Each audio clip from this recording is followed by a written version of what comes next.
Greetings, YouTube. Irish Bill here. I'm a little under the weather today. I have some pretty bad tonsillitis, so that's why it kind of sounds like I have golf balls in the back of my throat right now, as one of my fellow nursing students put it this morning. But I'm making a video today because someone on another person's video commented on how it's a little too strict to want to have authenticity with a lot of uniforms because of cost. And I wanted to show that a person can have authentic uniforms at a cheap cost. I am a college student. I don't have lots and lots of money. And I want to show that if you want to do the campaigner style, it can be just as expensive as doing the regular mainstreamer with a huge tent and tons of extra crap that really, honestly, I started off with. I sold most of mine off and put that money towards getting better gear. One of the first examples I want to talk about is when I first got into reenacting, I bought myself a pair of Federal trousers. Those trousers literally wore out in one season. I paid about $80. They were Sutler Row trousers. They were, really wrongly made. Muslin lining for, on the plackets and on the waistband. And they were just really a bad pair of trousers. And they fell apart. Literally, the kersey fell apart because it was cheap Pakistani kersey. So, when the need again came for me to have Federal trousers, and I was doing an early war event, I went and got with my buddy, and we made some 1858 trousers. Went through Stony Brook. I bought a pattern from a company. I forgot the name of the company right now, though, but I bought a good quality pattern. And we together put our resources together, and for the cost of, it came out to like $50 and some time hand sewing them ourselves, we made this pair of really, really good Schuylkill Arsenal model 1858 trousers. Use cotton drill for the waistband lining on these. They're all hand sewn completely. We use logwood dyed linen thread from Needle and Thread out in Gettysburg. You can already see the color change of it, kind of. And for less of cost than it was to, a little bit of time and for less cost than anything you'd find in Sutler Row, made ourselves a really good sturdy pair of trousers. And I've worn these at many events, and they've been just fine. Absolutely fine. The next, another pair of trousers I have here. These were a pair of trousers. My buddy and I, who once again went in on a big bulk order of fabric, and we bought some jean wool from Wamba and White, and we sewed ourselves, these are also sewn by hand, a pair of mule ear trousers. Galarock, that was the name of the pattern company for the trousers before. These are also Galarock pattern that I use for these. And they actually, they turned out really nice. I've used them. They're good. Yeah, they're starting to get a little bit of wear on the inside here, but other than that, it ain't bad. It happens. So, but this is family heirloom weavers jean wool, I believe. So, and yeah, they still have tons and tons of life left. I had a pair of jean wool trousers that I got from another sutler, when I first started, and they fell apart immediately. It was terrible. Now, this was part of a kit from Wamba, White and Company. I paid $125. I got myself a Louisiana shirt made out of cotton muslin, or not, cotton Emmitsburg, sorry.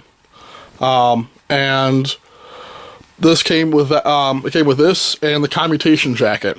Now, this is one of two jackets that I have for my Confederate impressions. I have a jacket, actually one jacket. I have a jacket and I have a coat. But this jacket is made out of logwood dyed jean wool. Really nice. I like it a lot. $125 for this and a shirt, which if I was to have this bought, if I bought this and someone else made it, you're looking probably close to like $300 for something like that. But it just took a little bit of time and a little bit of effort on my part and I was able to have this. And I made this. This was actually my first jacket I ever made, and this will be the third or fourth season. I can't remember. It's all become a blur, really, most of the time. So, but still has tons and tons of life left in it, and I have many years to go with this. So it's either gonna A, fall apart on me, or B, just get too big for me because I've been slowly but surely trying to lose weight. Then, of course, you got the Louisiana shirt, though, too. When I first had this, when I first tried it on, man, this thing was stiff, Ansberg, but the more I used it, the more my oils for my skin, sweat, etc. got it, and, you know, nice and softened up, and it's become much nicer now. I like it a lot. And for $125 for a shirt and a jacket, you can't beat that. Then I have these two other undershirts here. Now, this undershirt was one of my first completely hand-sewn undershirts. I bought some fabric from Joann Fabrics. Cost me, I got it on sale, it cost me like $12 for like 3 yards of this fabric. I eventually upgraded the buttons, and you can see here the buttons. These are actually antique buttons, and they were from a garment factory that was torn down in Richmond, Virginia. I got these from a friend, and they're ceramic buttons, antique buttons. I mean, when the total cost of this thing really only came out to about $17, and just about 15 to 20 hours worth of work to be completely hand sewn. And it's a shirt of quality. I mean, it's a shirt where something like this, if someone else was to make something like this, you know, they're looking probably about like $80 to $100. But that's all it costs for me. And the same thing with this shirt too. You know, same story. Antique buttons, a little bit of time, on my part, and I was able to make myself a really nice shirt. And last but not least, the piece de resistance. Now, this is the same fabric as the Mueller trousers. This is an Arkansas frock jacket. It took me 80 hours of hand sewing this thing. It took a long time, and a lot of effort, a lot of work, and a lot of frustration. But I took my time with it, and slowly but surely, you can see it's a beautiful, beautiful jacket. Now, when you get a jacket like this from someone else who's made it, it's gonna be about, you're looking like around $400 for a jacket of this quality for someone else to make it. The reason being is that it took 80 hours of hand sewing. And it's made out of good quality materials. For this jacket, it only cost me about $100 in materials. That's all. I wanted a bulk order. I got this material, the outer material, along with the trouser material, and I went in with 3 friends. And we were able to get the discount. We were able to discount ourselves a little bit for it. You know, like get a cheaper discount. So when you go in together with friends, that can help alleviate the cost. So, I mean, for a little over $100 actually, I was able to get myself a $400 frock jacket. Or frock coat. But, you know, it took some time. Took some effort. But the results, I'm happy with it. I'm very pleased. And I've had a lot of people who are really highly respected, garment reproducers who have given me tons of compliments on this. You know, my first frock jacket or frock coat that I've ever made. You know, they said that I did an excellent bang-up job on it. So, now, I feel a little odd making this video because I'm not really too much into making gear videos, and I'm not trying to show off my gear, but I'm really just trying to show the fact that you can have good quality gear at good prices. It just takes a little bit of knowing where to look. You know, look for people who are selling off their old good high quality gear. Know what you're looking for too. Do a little bit of research on your part. Don't just, they don't necessarily take someone's word for saying, oh yeah, it's authentic, because they're not always going to be telling you the truth. So you have to do your own research for stuff.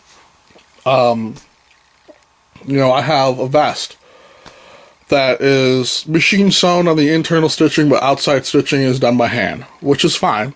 I'm completely fine with that. but it's made of good quality materials, has coin buttons. I paid $20 for that. $20 for a vest. That's even cheaper than Sutler Row prices. And it's made out of better and higher quality materials. You know, I have a battle shirt that I bought that was hand sewn off of somebody. And I think I paid about $25 for that battle shirt. Made out of good quality materials, but something like that, you're probably going to pay about like $75, $80 for a shirt like that.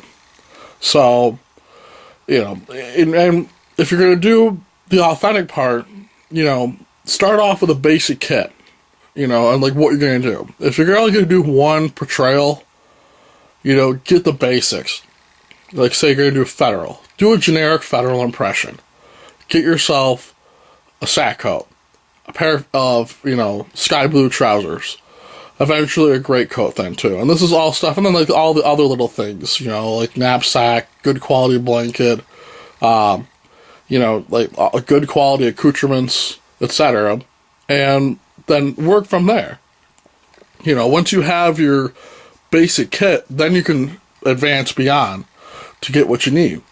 Whereas, you know, I see some people who are out there in the reenacting world, and most of the people usually complain of how, oh, it just costs too much to be an authentic. Well, those are the same people who will have, you know, at least in my experience, I'm not saying it's for yours, they'll have 2 or 3 $150 to $300 guns strapped on them. And, you know, they'll go out there and burn through, like, you know, like 4 pounds of powder at a reenactment. And they'll have a tent that's full of a whole bunch of crap that you don't even need. You know, my knapsack video, that's what I carry. That's it. I don't have a tent out there. You know, sometimes I might have to use a tent if we're doing a specific impression. But generally, I don't need one. You know, I buddy up with somebody, and we make do with what we have, just like the soldiers of 61 to 65. They didn't always necessarily have tents. They always necessarily didn't have shelter halves. So, you know, it just really depends on what you're doing. So, to say that I can't go authentic because it's too expensive is a little bit of a cop-out, in my opinion. And this might piss some people off, and I apologize, but this is the word of experience. I've gone through in a transition. This is, you know, 5 years of reenacting. I have transitioned from. It gives me shudders just saying it. I started off in a real Farby unit. I then eventually got into being with the hardcores because I wanted to advance. I didn't want to stay where I was at, you know. And any hardcore out there will tell you, any good hardcore will tell you, they started off in a Farb unit. Nobody starts off hardcore. You have to work your way up to it. You have to progress and then become. And it takes time and it takes effort. And some people can progress faster than others, you know. And some people it takes a little bit of time.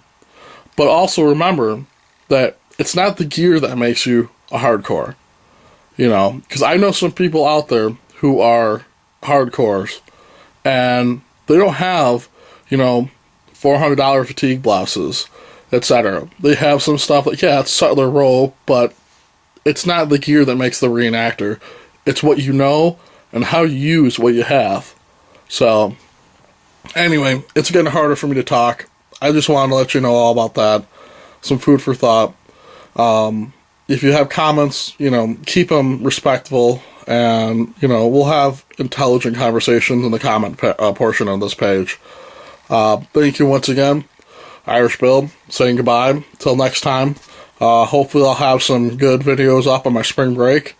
And hopefully I'll be done with this, because it's been about a week now that I've been suffering from this, and it's not going away. So hopefully I won't have to go underneath the knife. Anyway, take care. Talk to you later. And comment, subscribe, and like. Bye.